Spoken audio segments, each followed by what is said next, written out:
एक छोटे से गांव में एक छोटा सा परिवार रहता था, जहां केवल दो ही सदस्य थे। उस घर की मुखिया एक अमात्र महिला सुमित्रा और उनका बेटा राहुल। राहुल अपनी मेहनत और ईमानदारी से पूरे घर की जिम्मेदारी उठाता था। वो एक साधारण लकड़हारे का काम करता था और जो भी कमाई होती उसी से घर का खर्च बड़े ही संतोष और सादगी से चलाता था। बेटा, तेरे पिताजी को गुजरे हुए काफी साल हो गए हैं। मैंने तुझे बड़ी मेहनत और संघर्ष से पाला पोसा है। अब मेरी उम्र भी ढलने लगी है और मुझसे रसोई का काम भी पहले की तरह ठीक से नहीं हो पाता। अब तो तेरी शादी की उम्र भी हो चुकी है। तू किसी अच्छी सी संस्कारी लड़की को देखकर विवाह कर ले बेटा, ताकि मुझे भी एक सहारा मिल सके। अरे माँ, आप ये सब क्या कह रही हैं? सिर्फ उम्र हो जाने से थोड़ी ना शादी कर ली जाती है। मेरे पास कोई अच्छा काम भी तो नहीं है। ऐसे में मुझसे कौन विवाह करेगा? मैं तो किसी तरह पास के जंगल में जाकर लकड़ियां काटता हूं और उन्हें बाजार में बेचकर जो थोड़े बहुत पैसे मिलते हैं उन्हीं से घर चलाना भी मुश्किल हो जाता है। और आप शादी की बात कर रही हैं। नहीं तो क्या करूं बेटा? अब मुझसे घर के काम पहले की तरह नहीं हो पाते। थोड़ा सा भी काम करती हूँ तो बहुत थकान होने लगती है। और तेरे पिताजी के जाने के बाद तो चिंता ने मुझे उम्र से भी ज्यादा बुरा बना दिया है। खैर, तेरी बात भी सही है। हाथ में कोई अच्छा काम हुए बिना भला शादी कैसे होगी? हाँ माँ, मैं पूरे दिल से मेहनत कर रहा हूँ। एक ना एक दिन हमारे भी अच्छे दिन जरूर आएंगे। और जब तक मैं बाहर रहता हूँ आप किसी तरह घर संभाल लेना। मैं लौट कर आऊंगा तो घर के सारे काम खुद कर लूंगा। अभी मैं अपना हथियार यानी कुल्हाड़ी लेकर काम पर निकलता हूँ। रसोई में भी कुछ नहीं है। आते वक्त थोड़ा बहुत सामान भी लेता आऊंगा। राहुल अपनी माँ से ऐसा कहकर हाथ में कुल्हाड़ी उठाता है और घर से काम पर निकल पड़ता है। अरे राहुल, मैं तो तेरे ही घर आ रहा था। अच्छा हुआ तू यहीं मिल गया। दरअसल मेरे घर में 4 दिन बाद एक पूजा है, जिसके लिए मुझे कुछ लकड़ियों की जरूरत है। मैंने सोचा, जब हमारे गांव में ही तू जैसा मेहनती लकड़हारा है, तो मैं दूसरों के पास क्यों जाऊं? हाँ, लकड़ियां थोड़ी ज्यादा चाहिए होंगी, क्योंकि पूजा के साथ साथ खाना बनाने में भी काम आएंगी। बाकी तू पैसों की बिल्कुल चिंता मत कर। मैं तुझे तेरी मेहनत की पूरी कीमत दूंगा। यह सुनकर राहुल बहुत खुश हो जाता है, क्योंकि अगर उसे ऐसे ग्राहक पहले ही मिल जाया करें तो उसे बेकार में बाजार जाकर घंटों ग्राहकों का इंतजार नहीं करना पड़ता। अरे आकाश, तूने तो आज मुझे सच में बहुत खुश कर दिया। धन्यवाद आकाश। मैं तेरे लिए सबसे अच्छी लकड़ियां काट कर खुद तेरे घर तक पहुंचा दूंगा। तू बिल्कुल भी चिंता मत कर। और अगर गांव के सभी लोग तेरे जैसे सोएं तो मुझे बाजार में यूं ही घंटों बैठकर ग्राहकों का इंतजार नहीं करना पड़ेगा। उस समय में मैं और भी लकड़ियां इकट्ठा कर पाऊंगा। खैर आकाश, अब मैं जंगल की ओर निकलता हूं ताकि तुझे समय पर लकड़ियां दे सकूं। हाँ राहुल, ठीक है। तू शाम होने से पहले मेरे घर लकड़ियां पहुंचा देना। अभी चल, तू तो मेरे घर के सामने से ही जाएगा, तो क्यों ना हम वहां तक साथ साथ चलते हैं। आकाश के ऐसा कहने पर राहुल उसके साथ अपने काम की ओर आगे बढ़ जाता है।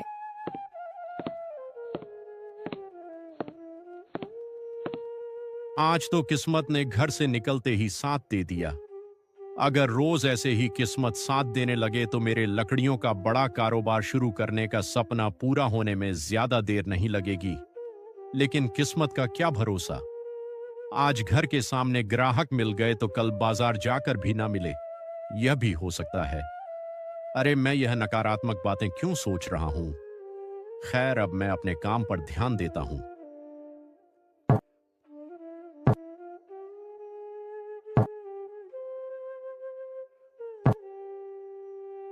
आज तो जैसे किस्मत मेरा साथ देने में बहुत खुश है। आज की लकड़ियां भी काफी अच्छी मिली हैं। खैर, जो होता है अच्छे के लिए ही होता है। आकाश ने मुझ पर लकड़ियों की जिम्मेदारी सौंपी है, तो मेरा भी कर्तव्य है कि मैं उसे सबसे अच्छी लकड़ियां ही दूं। राहुल ऐसे ही खुद से बातें करता हुआ खुश हो जाता है और सिर पर लकड़ियां उठाकर आगे बढ़ जाता है। माँ, आपको पता है आज जब मैं घर से काम के लिए निकला तो बाहर ही हमारे गांव के आकाश से मुलाकात हो गई। उसने मुझे काफी अच्छी मात्रा में लकड़ियां लाने की जिम्मेदारी दे दी। इसी वजह से आज मुझे यूं ही बेकार में बाजार जाकर बैठना नहीं पड़ा। उसने मेरी मेहनत का अच्छा खासा मेहनताना भी दिया, जिससे आज मन को काफी संतोष मिला। यह तो बहुत अच्छी बात है बेटा। अगर किस्मत हमेशा इसी तरह तुम्हारा साथ देता रहा तो तुम्हारा लकड़ियों का बड़ा कारोबार शुरू करने का सपना पूरा होने में ज्यादा देर नहीं लगेंगे। और भला किस्मत तुम्हारा साथ क्यों नहीं देगा? तुम इतनी मेहनत जो करते हो, भगवान भी हमेशा मेहनती लोगों के साथ होते हैं। और मुझे पूरा विश्वास है कि वे तुम्हारे साथ भी हमेशा रहेंगे। हाँ माँ, उम्मीद तो यही है। मैं मेहनत करता रहूंगा, बाकी सब ऊपर वाले के हाथ में है। पिताजी के गुजरने को भी कई साल हो गए। आपने ही मुझे इतने संघर्षों के बीच पाला बनाया है। अगर मैं अपने इस सपने को पूरा करने में कामयाब हो गया तो हम दोनों हमेशा सुकून और खुशी से अपना जीवन बिता पाएंगे। और बेटा, तेरे सपने के पूरा होते ही मैं सबसे पहले तेरी शादी देखना चाहूंगी। अब मैं बुरी होती जा रही हूँ। पता नहीं इस दुनिया में और कितने दिन रहूंगी। इसलिए मेरी यही इच्छा है कि मैं जीते जी तेरी शादी देख लूं और अपनी बहू के हाथों का बना खाना खाकर मन को तृप्त कर सकूं। अरे माँ, आप भी ना हर बात को घुमाते फिराते मेरी शादी तक ही ले आती है। पहले मैं कुछ अच्छा कर लूं, उसके बाद ही शादी करूंगा। आपकी इच्छा मैं भला कैसे ठुकरा सकता हूं? ऐसा तो हो ही नहीं सकता। बस प्रार्थना कीजिए कि मेरी मेहनत जल्दी ही किसी चमत्कार में बदल जाए और मुझे मेरी कामयाबी तक पहुंचा दे। इसी तरह माँ बेटे दोनों एक दूसरे के साथ बैठकर हंसी जाग भरी बातें करते हुए दिन भर की सारी थकान दूर कर लिया करते थे। वे दोनों एक दूसरे के साथ ही बेहद खुश रहते थे और इसी सादगी भरे साथ में उन्हें सच्ची खुशी मिलती थी। माँ, बातें बहुत हो गई। रात भी गहराती जा रही है। आप यहाँ आराम कीजिए। मैं रसोई में जाकर खाने का इंतजाम करता हूँ ताकि हम आराम से साथ बैठकर भोजन कर सकें। इसी तरह राहुल अपनी माँ से यह कहकर रसोई में चला जाता है और पूरे मन लगाकर खाना बनाने में जुट जाता है। माँ भी हर रोज शादी की बातें करती रहती हैं। ऐसा नहीं है कि मेरा मन शादी करने का नहीं है, लेकिन जब तक हाथ में कोई अच्छा काम ना हो तब तक यह सब ठीक नहीं लगता। और वैसे भी मन के मुताबिक कोई अच्छी लड़की मिलना आसान नहीं है। लेकिन माँ के बार बार कहने से अब मेरा भी मन धीरे धीरे शादी की ओर झुकने लगा है। खैर, फिलहाल तो मैं अपने काम पर ध्यान देता रहूंगा। जैसे ही कुछ अच्छा शुरू कर पाऊंगा तब इन सब बातों के बारे में गंभीरता से सोचूंगा। माँ, मैंने खाना बना लिया है और सब तैयार भी हो गया है। आइए आप और मैं साथ बैठकर आराम से खाना खा लेते हैं। इस तरह माँ बेटा दोनों साथ बैठकर बड़े सुकून और शांति से खाना खाने लगते हैं।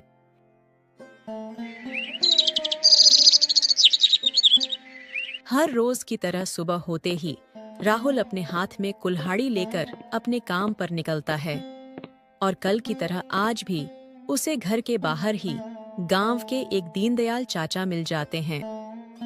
अरे बेटा राहुल, क्या तुम लकड़ियां काटने जंगल जा रहे हो? मुझे कुछ लकड़ियां चाहिए थी, इसलिए सोचा कि तुमसे ही ले लूं। भला तुम्हारे होते हुए मैं किसी और से क्यों लूं? इसी वजह से मैं सुबह सुबह तुम्हारे घर आ गया और तुम तो बाहर ही मिल गए। तुम ऐसा करना, आज शाम तक अच्छी खासी लकड़ियां मेरे घर पहुंचा देना। अरे चाचा जी, आप बिल्कुल चिंता मत कीजिए। मैं आज शाम तक आपको सबसे अच्छी लकड़ियां आपके घर पहुंचा दूंगा। और चाचा, आपका बहुत धन्यवाद कि आप सुबह सुबह आकर मेरा मन खुश कर गए। सच कहूं तो हमारे गांव के कई लोग मेरे काम की इज्जत करते हैं और मुझसे लकड़ियां लेने में बिल्कुल भी झिझकते नहीं। कल ही आकाश ने मुझे लकड़ियों की जिम्मेदारी दी थी और आज आपने दे दी। इससे मुझे बेकार में बाजार भी नहीं जाना पड़ता अरे राहुल बेटा, हम सब एक ही गांव के निवासी हैं। यहाँ हमें एक दूसरे के काम की इज्जत करनी चाहिए और हमेशा एक दूसरे का सहारा बनकर रहना चाहिए। हमें यह भी पता है कि तेरे पिताजी के गुजरने के बाद तेरी माँ ने दूसरों के घरों में काम करके तुझे बड़ा किया है। अब जब तू खुद मेहनत करने लगा है तो तेरी माँ की उम्र भी हो चली है। इसलिए मैं तो यही कहता हूँ राहुल बेटा कि अब तू शादी कर ले ताकि तेरी माँ को भी एक सहारा मिल जाए। अरे चाचा जी, आप भी शादी की बात पर आकर रुक गए। माँ भी कई दिनों से बस शादी की ही बात किए जा रही है। ऐसा नहीं है कि मैं नहीं चाहता कि माँ को एक सहारा मिले, लेकिन हाथ में कोई अच्छा काम हुए बिना मैं इन सब में आगे कैसे बढ़ूं? जैसे ही मैं कोई अच्छा काम शुरू कर लूंगा, मैं इन सब बातों के बारे में जरूर सोचूंगा। अभी तो घर की हालत भी खराब होती जा रही है। पिताजी ही इस घर को बनाकर गए थे, अब इसकी मरम्मत भी करानी है। तेरी बात मैं समझता हूँ बेटा, तेरी सोच भी बिल्कुल सही है। हाथ में एक अच्छा काम होना बहुत जरूरी है।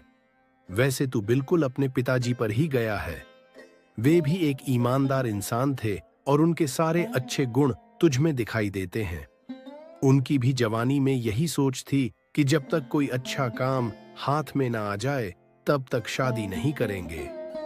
लेकिन परिस्थितियों ने उन्हें अपनी बात से हटने पर मजबूर कर दिया और उन्हें शादी करनी पड़ी।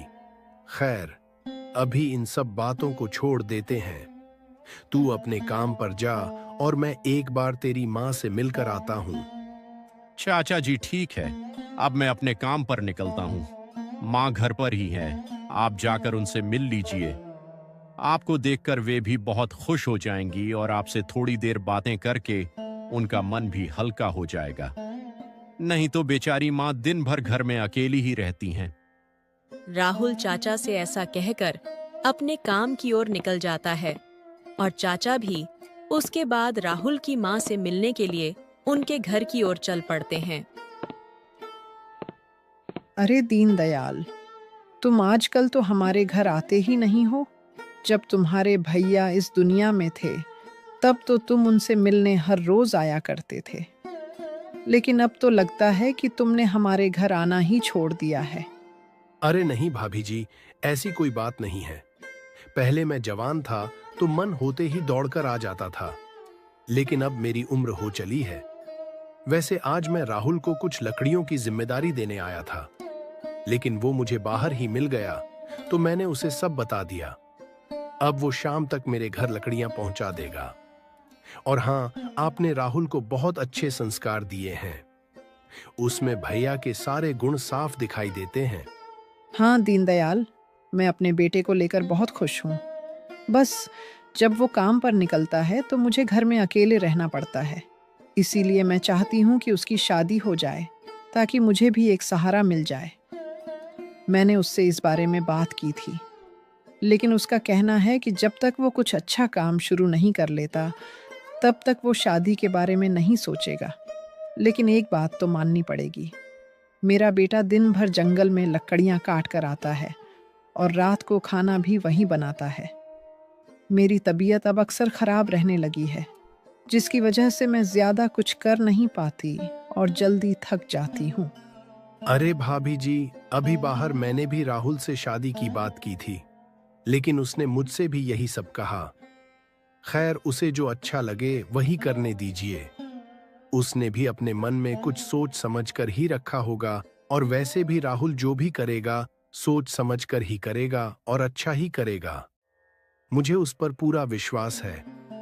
हाँ दीनदयाल, मुझे भी अपने बेटे पर पूरा भरोसा है। भाभी जी, अब मैं चलता हूँ। आप अपना और अपनी तबीयत का अच्छे से ख्याल रखिएगा।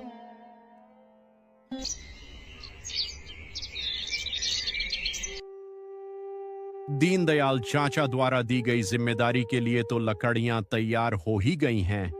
कल और आज सुबह सुबह अच्छे ग्राहक भी मिल रहे हैं और अच्छी लकड़ियां भी मिल जा रही हैं। ऐसे में मन बहुत खुश रहने लगता है। सोचता हूं अगर इसी तरह कोई अच्छा रिश्ता भी आ जाए तो माँ की रोज कही हुई बात को भी पूरा कर पाऊं। और रही बात किसी अच्छे काम की, तो वह मैं शादी के बाद भी कर ही सकता हूं। माँ घर पर अकेली रहती हैं, उनके बारे में भी तो मुझे सोचना पड़ेगा। खैर, अभी इन सब बातों को छोड़ देता हूँ। यह लकड़ियां दीनदयाल चाचा के घर पहुंचाकर मैं भी अपने घर चला जाऊंगा।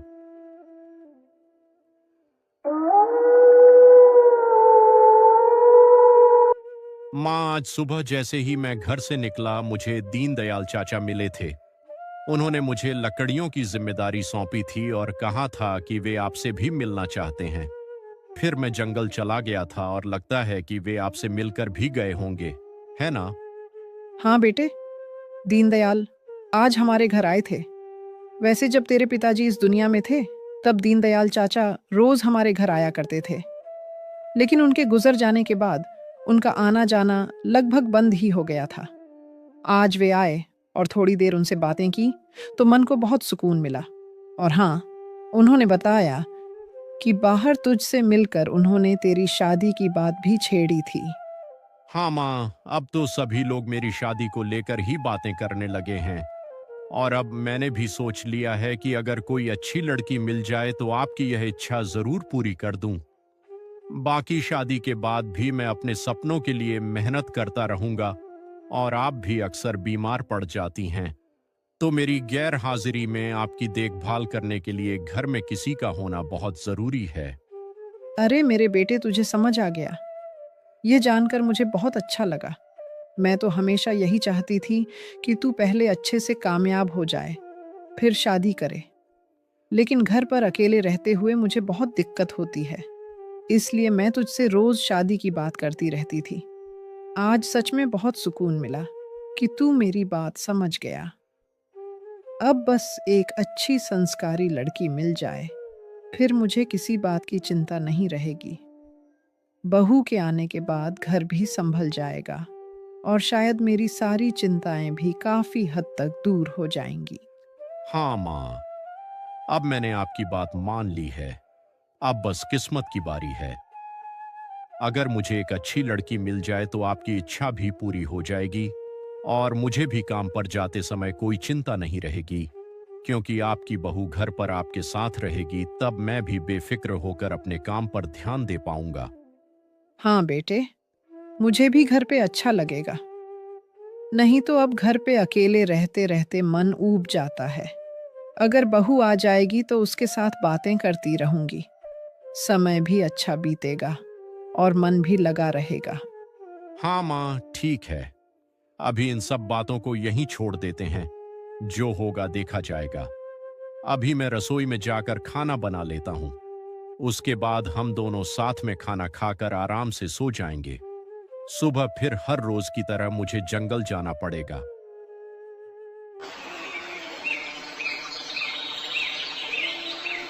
अगली सुबह राहुल फिर से हाथ में कुल्हाड़ी लेकर लकड़ियां काटने के लिए जंगल की ओर निकल पड़ा।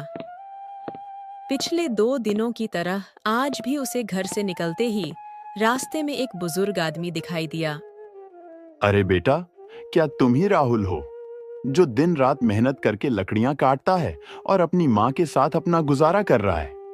हाँ चाचा जी, मैं ही राहुल हूँ। मैं एक साधारण लकड़हारा हूँ जो किसी तरह जंगल से लकड़ियां काट कर उन्हें बाजार में बेचता है और अपनी माँ के साथ अपना गुजारा कर रहा हूँ। मेरे पिताजी मेरे बचपन में ही इस दुनिया से गुजर गए थे। वैसे मैंने आपको पहले कभी नहीं देखा। आप कौन हैं चाचा जी, और आप मुझे कैसे जानते हैं? वो दरअसल बेटा, मैंने तेरी ईमानदारी के बारे में बहुत किस्से सुने हैं। तू बड़ी लगन और सच्चाई से अपना काम करता है और आज तक किसी ने भी तेरी लकड़ियों की कभी शिकायत नहीं की कि राहुल ने खराब लकड़ी दी हो। इसीलिए मुझे भी कुछ लकड़ियों की जरूरत थी, इसलिए मैं पास के ही गांव से तेरे पास यह काम सौंपने आया हूं। मुझे थोड़ी ज्यादा मात्रा में लकड़ियां चाहिए होंगी और तू चिंता मत कर, मैं तुझे उसकी तय कीमत से भी 10 गुना ज्यादा मेहनताना दूंगा। अरे चाचा जी, मुझे 10 गुना ज्यादा मेहनताना नहीं चाहिए। आप मेरी मेहनत का जितना असली हक बनता है बस वही दे दीजिए। उसी में मुझे बहुत खुशी मिलेगी। और आप बिल्कुल चिंता मत कीजिए, मैं आपके लिए सबसे अच्छी लकड़ियां काटकर आपके घर तक खुद पहुंचा दूंगा। बस आप अपना पता मुझे बता दीजिए। तेरे इसी अंदाज की वजह से ही तो मैं अपने गांव में लकड़हारा होते हुए भी तेरे पास आया हूं। मुझे तेरा यह सच्चा और मेहनती स्वभाव सच में बहुत भाया। अभी मैं तुझे अपना पता बता देता हूं। उसके बाद तू भी अपने काम पर निकल जा और मैं भी अपने घर की ओर रवाना होता हूं। इसी तरह उस बुजुर्ग आदमी ने राहुल को मोटी ताजी लकड़ियों की जिम्मेदारी सौंप दी और अपना पता बताकर वहां से चला गया। इन दिनों पता नहीं क्यों, लेकिन हर रोज जैसे मेरी लॉटरी ही लग रही है। घर से निकलते ही मुझे लकड़ियों की नई जिम्मेदारी मिल जाती है। बाकी कुछ हो या ना हो, इन दिनों मेरा मन बहुत खुश रहता है। अब मैं भी जंगल की ओर आगे बढ़ता हूं। उस चाचा ने दूसरे गांव से आकर मुझ पर इतना भरोसा जताया और मुझे लकड़ियों की जिम्मेदारी सौंपी। इससे बड़ी बात मेरे लिए और क्या हो सकती है। राहुल खुद से ऐसा कहकर जंगल की ओर रवाना हो जाता है।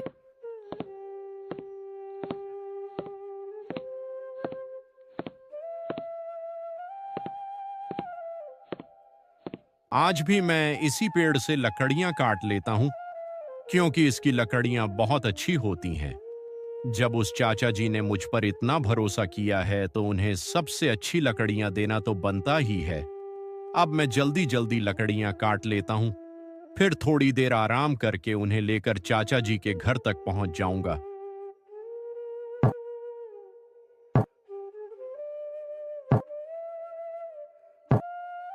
लकड़ियां तो बहुत अच्छी हैं। चाचा जी इन्हें देखकर बहुत खुश हो जाएंगे और मुझे भी अच्छा लगेगा कि मैंने उनके भरोसे को निभाया। पिताजी, आप जहां भी हो शायद मुझे देख रहे होंगे। देखिए, आपके बेटे की किस्मत भी इन दिनों कैसी है। हर रोज घर से निकलते ही कोई ना कोई जिम्मेदारी मिल जाती है।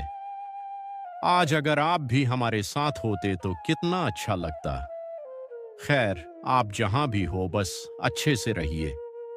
अब मैं यह लकड़ियां लेकर चाचा जी के घर पहुंचा देता हूं।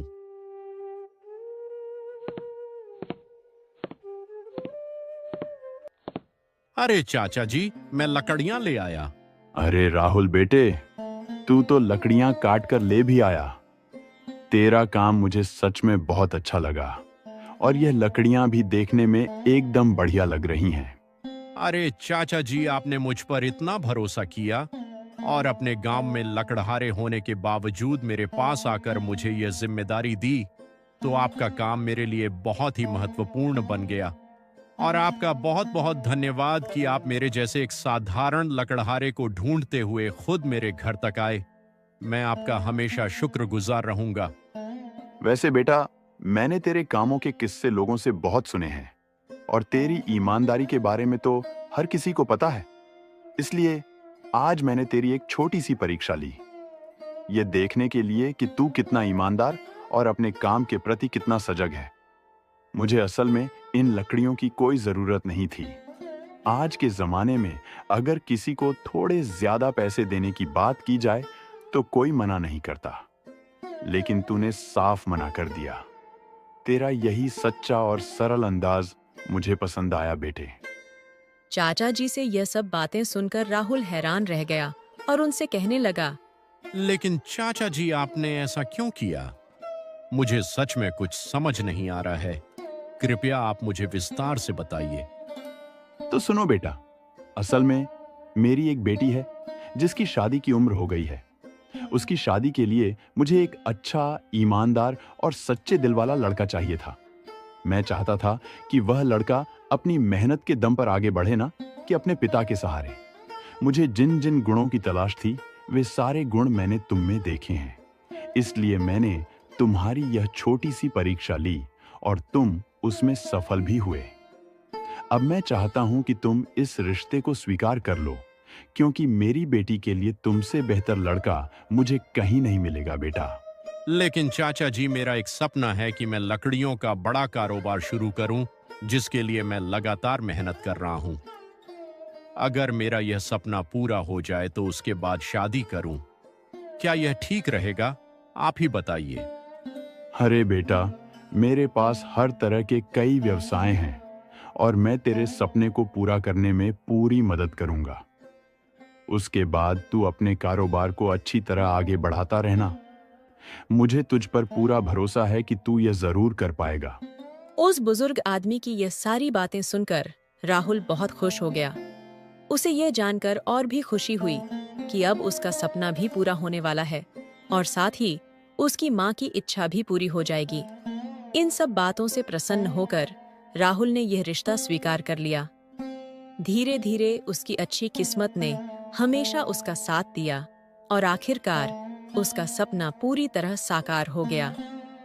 अब उसका परिवार भी पूरा हो चुका था और वह अपने जीवन में सुख शांति से रहने लगा। इसी के साथ इस सुंदर कहानी का अंत होता है।